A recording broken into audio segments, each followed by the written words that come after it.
Hey guys, what's up? It's me here, November. Welcome back to Island of PSA, Island of Psychiatric Survivors Advocate. If you're new here, hi, I'm November. I have schizoaffective disorder, bipolar type, PTSD, BPD, and anxiety. And I have this page to educate and advocate about mental health. But today I'm going to be doing a little bit different video and kind of sharing you guys my life story. A lot of it's traumatic, so trigger warning for CSA, COCSA, sexual abuse, physical abuse, verbal abuse, stuff like that. If you can't watch it, totally understand. So, this isn't a video to say I feel sorry about myself or I've had a, woe is me, I've had a horrible life, because I'm making something in my life. This is just to show you where I've been and where I've come from. So, I was born in Vladivostok, Russia, and my biological mom tried to raise me for 3 months and then gave over custody to the state. I was adopted by my parents, my mom and dad, and then my mom, when I was 3 or 4, was abusing me by, sorry, I gotta scroll down, hold on, I'm gonna move you guys over here, by, locking her in a closet 4 hours, hitting in the face, beatings. My dad was not aware of the abuse. Then my parents got divorced, and, I would, have split custody when I was with my mom. The abuse continued. 2009, I was 9. I started pulling out my hair. In 2013, I got depressed, cutting myself, denying myself food, feeling suicidal. I went to live with my dad. My dad told her it was because it was my mom's abuse. My mom told her it was because she didn't want to deal with me anymore. I was diagnosed with depression and anxiety. In 2014, I attempted suicide by hanging myself in a rope with the bathroom of her apartment. My dad found me in time, having heard the noise. I was admitted to Summit Ridge Hospital 3 times. I tried drinking bleach. My dad stopped me, stayed with me all night for weeks to guard myself from self-harm and suicide attempts. I got expelled from self-harming in school, and I began online school. Then I had my custody relinquished to the state of Georgia because they could not afford the treatments. Got taken to the ER by the social worker. I was sent to Lakeview. Once I was on 1-to-1, which you can watch my video about psych wards to see what that is. And I was kept in restraints, and I was diagnosed with depression, anxiety, and borderline personality disorder.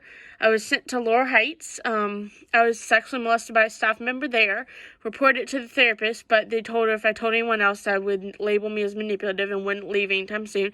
No one believed her.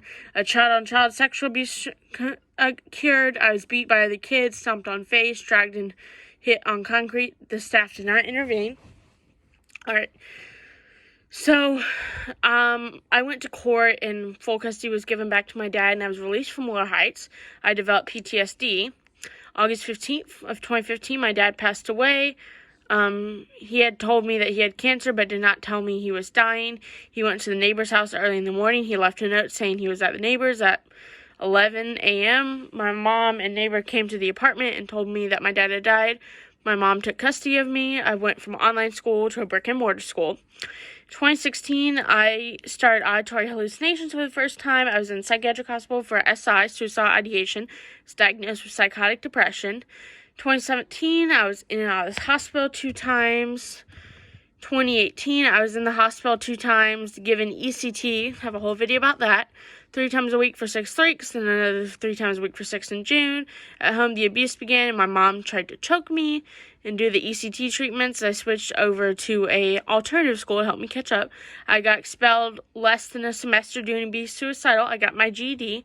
I moved to August to start at a college, and I moved into an apartment, and I began visual hallucinations. 2019, I was in the psychiatric hospital 5 times, diagnosed with schizoaffective disorder, BPD, and PTSD, which you guys, I am making a video about BPD. Look out for it. During the year, she moved in a house with a roommate. I was kicked out because I had a psychotic episode. I went to a private psychiatric home in Covington. I moved back to Atlanta and rented a room with a church friend. I began abusing opioids and gabapentin to get some relief. 2020, I was hospitalized in the spring. I was essayed by a Lyft driver and was asked to leave the house due to ongoing psychiatric issues. I attempted suicide by swallowing a bottle of Benadryl. I was hospitalized after the Benadryl. She moved into another church's friend's home. I got clean and sober and maintained my sobriety for a year. I got psychiatric care from my clinic, which is a state provider, and another hospitalization. Then after a crisis psychotic episode in August, I was sent to my clinic's crisis housing.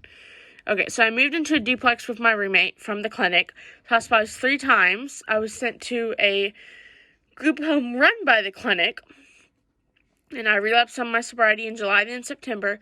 However, I didn't use drugs or alcohol to them. I felt targeted by the director, so I left and went to a recovery program. I was, okay. So then in 2022, the church helped me pay for an extended stay hotel, and then we found the basement apartment that I live in now. I went with another church member, and I was hospitalized twice in 2022. And then this was updated 5/10/2022. So, since then, I haven't been in the hospital. I've been doing better. I've been out of the hospital since last April. I went to the ER once for psychiatric reasons, and I was in there a couple weeks ago for thinking I had a heart attack when I was having a panic attack, which I think I'm going to do a story time on that, so, because this is important. So, 2 weeks ago, I walked to a Mexican mart by my house and got this, fruity drink, and I came home. I'm sitting on this couch, actually, right over there on the other seat, and I start feeling pain in my jaw, in my arm, and in my chest. So I'm like, oh my gosh, these are heart attack signs. So I call my friend Brian, and he comes over, and he takes me to urgent care.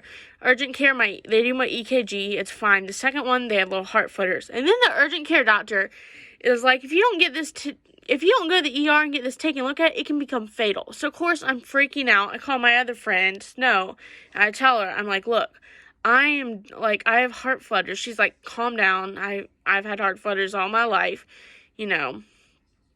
So, that was the story of, and then they did an EKG for 2 hours. The EKG was fine. P-test was fine.